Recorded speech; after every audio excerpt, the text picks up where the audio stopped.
Hello, everybody. Hope everybody had a Merry Christmas. Well, a bunch of bunch of stuff happened. I got a bunch of stuff and ordered a bunch of stuff, and there's still stuff coming in. And I just got my first thing. Well, not my first thing, but my first thing I ordered.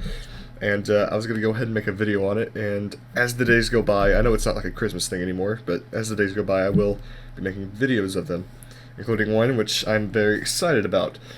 As for today, as a, as a rough start, we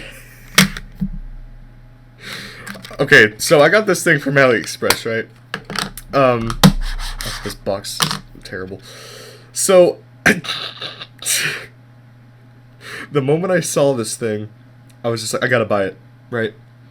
$6. I was like, boom, I'm buying it, right? So it's super okay.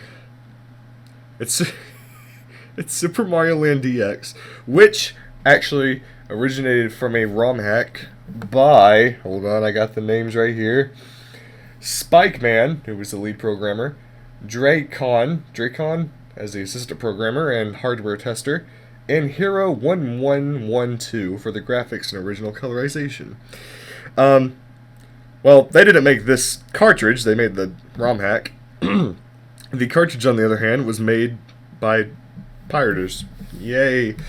Now, I'm going to go ahead and show you guys that it does work on this hardware. Now, this is actually Mario Land for the Game Boy, but made to have color.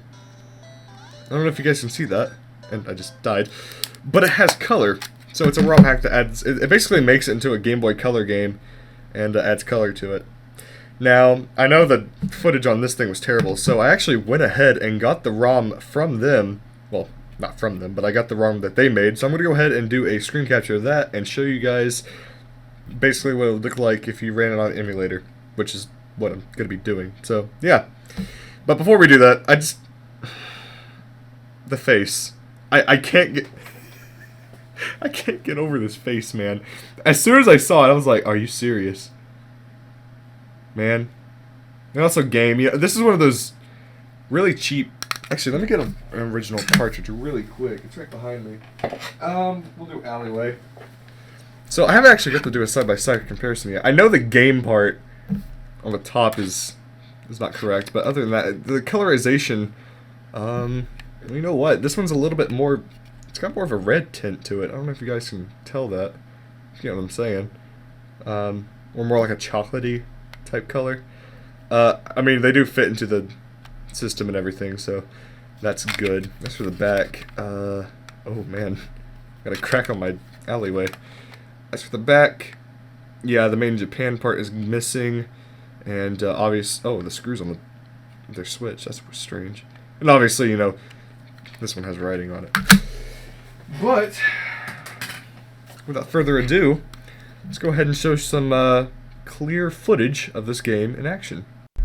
So at the title screen, it doesn't seem like much, but once the game comes back to life, and you wait a second and let the colors load in, then it's on. So most of the colors, you know, they look pretty good, but there's some colors on the game that are, I don't know, just a little bit off to me.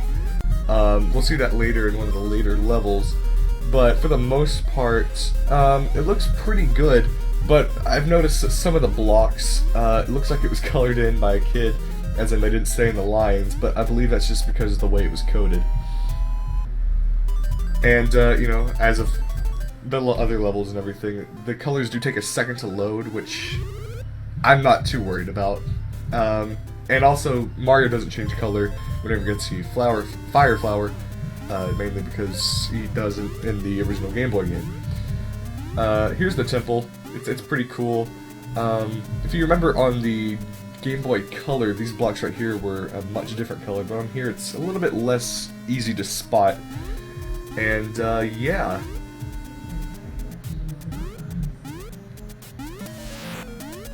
As for the bosses, there's some strange colored choices on them too, as for the fireballs. Now you may notice the water on the bottom is supposed to be lava, which is very funny because on the next level, for some odd reason, the water on the floor is actually lava. We'll see that in a second, and it's kind of confusing. And also, yeah, here it is. It's lava. It's supposed to be water, yet the other level is supposed to have lava, but it was water. It's kind of odd. And, yeah. I'm not going to be showing the entirety of these levels, but here's the water level, which, well, I guess you're under lava now, which is interesting. I didn't do the entire game, by the way. I'm not going to show the ending or anything, but I did die here. But yeah, it's a very interesting ROM hack. Sadly, it was pirated by someone, but yeah, pretty cool stuff.